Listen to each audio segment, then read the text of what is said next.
L'entreprise Life a levé 8 millions d'euros pour faire de l'hydrogène connecté aux énergies renouvelables. Erwan, l'hydrogène, c'est un secteur en plein développement. Oui, Stéphanie, l'hydrogène s'affirme, je pense qu'on peut le dire désormais, avec cette levée de fonds, vous le disiez, du français Life. Nous sommes avec un autre acteur ce soir, un Suisse. Bonsoir Stéphane Havert. Bonsoir Erwan. Merci beaucoup d'être sur notre plateau. Vous êtes le président d'Acius, spécialiste de l'hydrogène comme énergie de mobilité. Vous avez mis au point une pile à hydrogène que vous avez amenée, d'ailleurs vous allez nous la montrer. L'objectif c'est quoi à terme? Ça va être de remplacer tous les moteurs thermiques? Je crois que la transition est en route. Ouais. Donc on est maintenant dans un processus extrêmement dynamique en Europe mais partout dans le monde. Et l'Europe maintenant a pris la mesure de ce sujet, commence à structurer sa filière. Et avec les moyens pour pouvoir passer à l'échelle, puisque la question, c'est le passage à l'échelle. Ouais, on parle, effectivement, vous prenez une échelle encore plus grande. On parle de la France aujourd'hui parce que ça fait l'actualité. Vous étiez venu il y a plusieurs mois dans Chineco parce que vous avez signé un très gros contrat là-bas en Chine. C'est une énergie aujourd'hui qui intéresse, en fait qui intéresse depuis de nombreuses années, mais qu'on commence à maîtriser et on commence à faire confiance. Oui, on commence à faire confiance. D'abord, il faut régler le problème du bilan carbone de la planète et qu'il n'y a que peu d'énergie sur la planète qui permettent de le faire. L'hydrogène est la première d'entre elles. Et encore, alors l'hydrogène, ça dépend comment on le produit, parce qu'on peut le produire aussi avec des énergies fossiles. Oui, Life nous montre l'exemple avec cette levée de fonds réussie de 8 millions.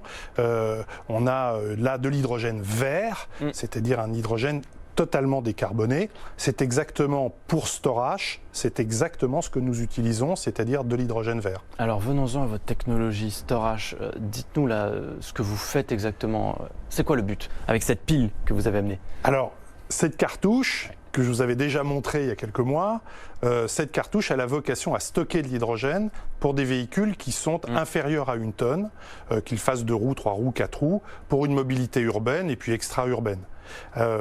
Nous avons en 2019 fini l'industrialisation. L'année 2020, c'est l'année de la production, c'est l'année du lancement.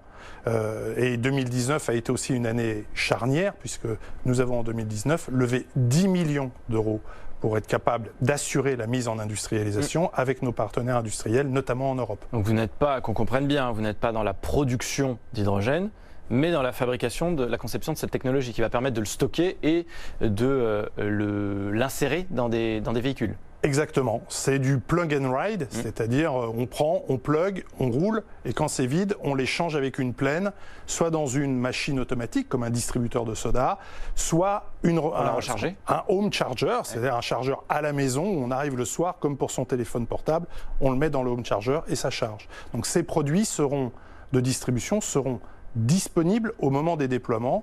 Et la première zone de déploiement en France sera la zone frontalière avec la Suisse, c'est-à-dire le Grand Genève et les départements qui sont autour, pour permettre la mise en place des premiers véhicules qui vont être mis à disposition des populations. On parle de quels véhicules là, Stéphane Havert? C'est les voitures qu'on va pouvoir faire rouler ou pas tout de suite? Alors, on va d'abord parler de véhicules qui sont des véhicules notamment dédiés à la livraison urbaine, mais aussi pour des déplacements des particuliers, c'est-à-dire des vélos 2 roues, des vélos à assistance électrique, 2 roues ou 3 roues, puis des scooters, puis des petites voitures.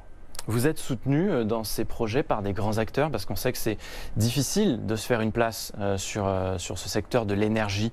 Est-ce que des géants comme, j'en sais rien, EDF, Engie, vous soutiennent là-dessus? Alors, ils nous suivent de près, pour certains.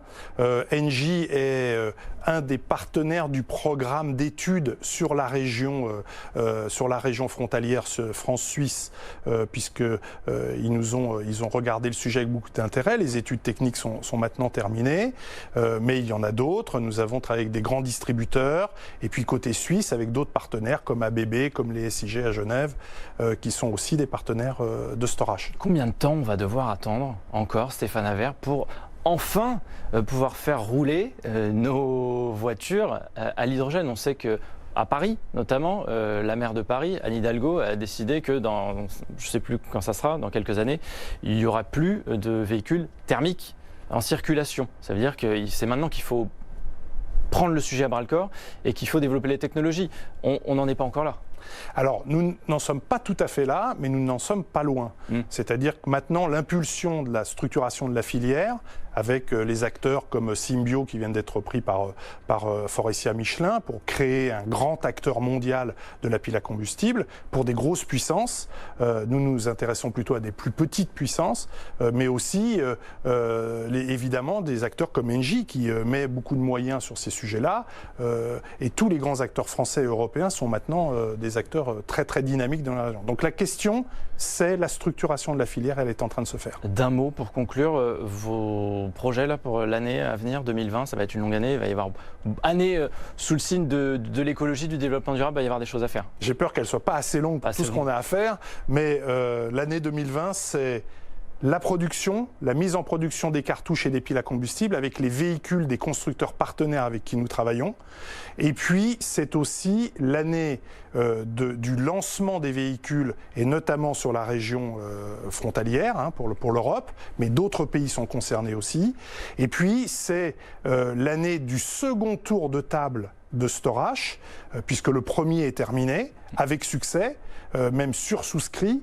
Et puis, ce sera aussi l'année de la création d'emplois, puisque nous avons lancé toute une série de recherches d'emploi pour près d'une vingtaine de salariés nouveaux tout de suite. On suivra toutes ces annonces, bien sûr. J'espère que vous reviendrez nous en parler, Stéphane Havert. Merci beaucoup d'avoir été avec nous. Merci, Erwan. Président d'Accus, qui était notre invité ce soir dans Grain Flex. Merci beaucoup, Erwan Maurice.